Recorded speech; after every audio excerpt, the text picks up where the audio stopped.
watching the counter for a while. The coffee delivery came in along with a bunch of book orders. Your folks and I need to run inventory.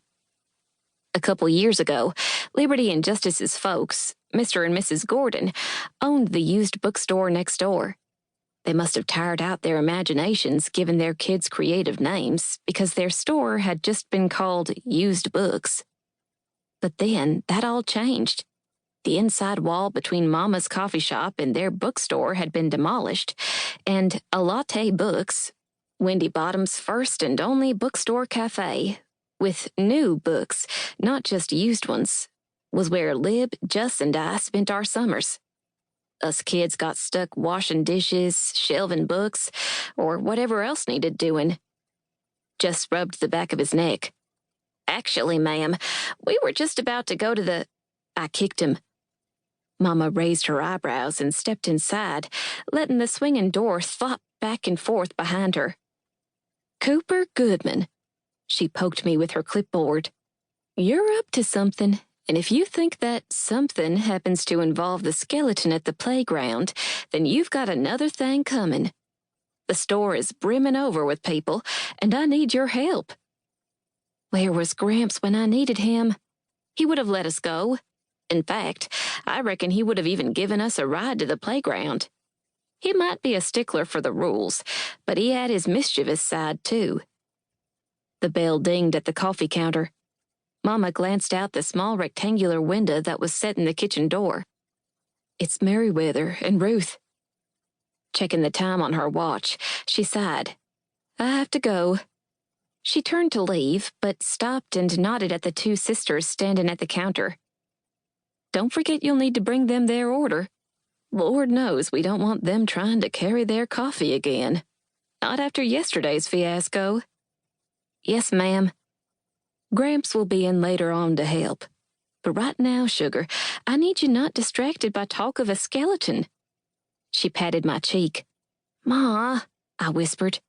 Sugar's a wimpy name, and I told her 1,000,000 times. Lib snorted. Mama smiled. I'm sorry. And Coop? Mama put her hand on her hip and shook her finger. Stay here. The police don't need anyone underfoot. My shoulders sagged. I promise. Chapter 2.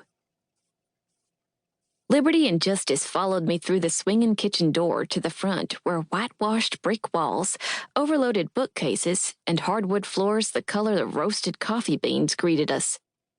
One perk of being the only bookstore cafe in Windy Bottom was everyone came there to talk and drink. Then talk some more. Then a little bit more.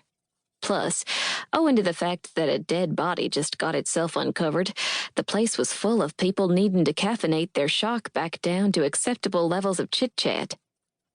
If I couldn't go near the site, the next best place to gather information was A Latte Books eavesdropping on Ruth and Merriweather Feather, who were waiting for their coffee at the counter. Their skills in gathering and spreading gossip were unsurpassed in Tipton County. If you ever wanted news to travel fast, you just had to give it to the Feather sisters and make it sound like a secret. They couldn't keep their mouths shut even if their lips were hog-tied.